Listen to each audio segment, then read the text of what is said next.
پښتون کو نن سا غلطي دوی شي که نه هغه دا په دوباره هغه غلطي بیا نه کوي.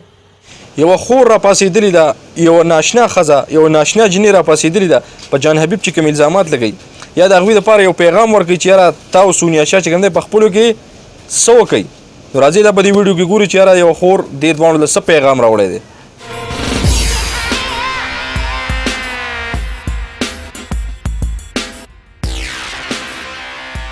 السلام علیکم ورحمت الله وبرکاتو. ټولو ملګرو ته سلامونه. امید لرم چې ښه به ملګرو. څنګه چې تاسو ته پته ده د جان حبیب او د سونیا شاه داودشاه او غیره چې کوم جنګ روان دی، په دې کې مختلف قسمه خبرې راځي. د بهر ملکونو نه د جان حبیب څوک ملګري چې کوم دي هغه په ډلې دي، څوک د چا په ډلې دي، څوک د چا. یقینا د دې نننۍ ویډیو چې کوم تاسو دا تمنیل به کتلی وي چې یاره یوه خور، یو ناشنا جنۍ، یو ناشنا ښځه را پاسېدلې ده، په جان حبیب پورې څه ویلي دي، په سونیا شاه ته یې څه ویلي دي، څه پیغام ورته ورکول غواړي، څه ورته ویل غواړي. نو هغه به درسره په دې ویډیو کې شیر کومه. د ټولو نه اول راځو د هغې خور دغه پیغام له. دا شارټ کلیپس تاسو وګورئ چې یاره دا خور څه ویل غواړي. کینې یو بل سره تاسو ماته دا ووایئ جان حبیب لاله چې ته د دې لاهور نه راځې، تا ته پته شته چې زه به رسم وکړو نه؟ نوم در مخې ته کوم، تاسو زموږ ته نبي کریم صلی الله علیه وسلم نوم در مخې ته کوم. بس کې تیر شئ د دې خبر نه پلیز. جان حبیب لاله مه کوه پلیز، تیر شه پلیز. تاسو د دې خور دا کلیپس وکتو چې یاره دا جان حبیب ته څه وایي، سونیا شاه ته څه وایي چې تاسو په خپل منځ کې څه وکئ، صلح.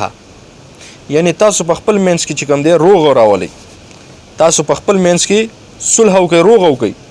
دا جنګونه دا قصې نورې ختمې کوي. ډېره ښکلې خبره ورته کړې ده. دا جنۍ زه نه پېژنم، دا ښځه، دا خور، دا زه نه پېژنم، دا څوک ته. ډېرو ملګرو د خپل پیجونو یوټیوب نه دا ویډیو شیر کړې وه، ما هم په یو کلیپ جوړ کړو.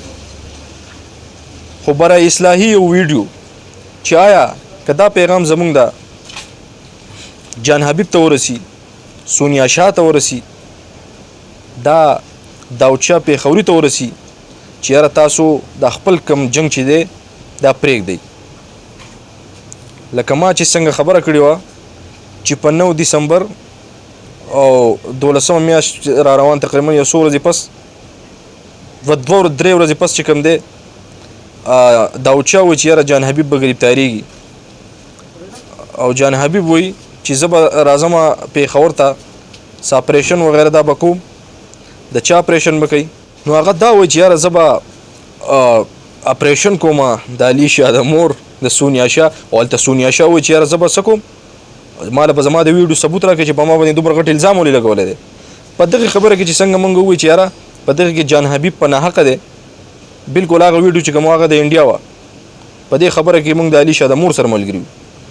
او که نور داسې څه الزامات وغیره څه وي، نو په هغې کې بلکل موږ د جان حبیب سایډ اخلو، د هغه په ډله باندې یو ضرور.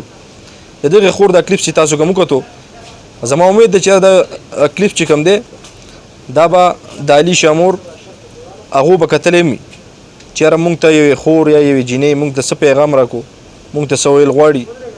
نو ټولو ملګرو ته خواست دا دی چې یاره داسې یو اصلاحي ویډیو هم د دوی دپاره پکار ده چې یاره کیدای شي دوی په دغې اصلاحي ویډیو باندې خپله صلح وکړي، یعنې روغه وشي، د هغوی مخ وڅه شي. او بیا به مخکې ګورو چې د جان حبیب بل ټارګټ څوک دی. بهرحال د سوشل میډیا هم داسې یو دوران دی چې کله یو څیز ختم شي نو بس بیا خلک بل یو ټارګټ، مطلب دا دی سم هغه د فیسبوک یو غویمه ده، کله یو قصه کله بلې. د جان حبیب ټارګټ سونیا شاه ده. اوس د دې دواړو په خپلو کې اپس کې چې کوم دی دا جنګونه ځي راځي، خو مخکې به د دوی بیا نوی ټارګټ ګورو چې یاره د دوی نوی ټارګټ بیا څوک دی. نو د نوي ویډیو کتلو لپاره چې کوم دی زموږ چینل باچا افیشل سبسکرایب کړئ او بیل آیکن ضرور پریس کړئ.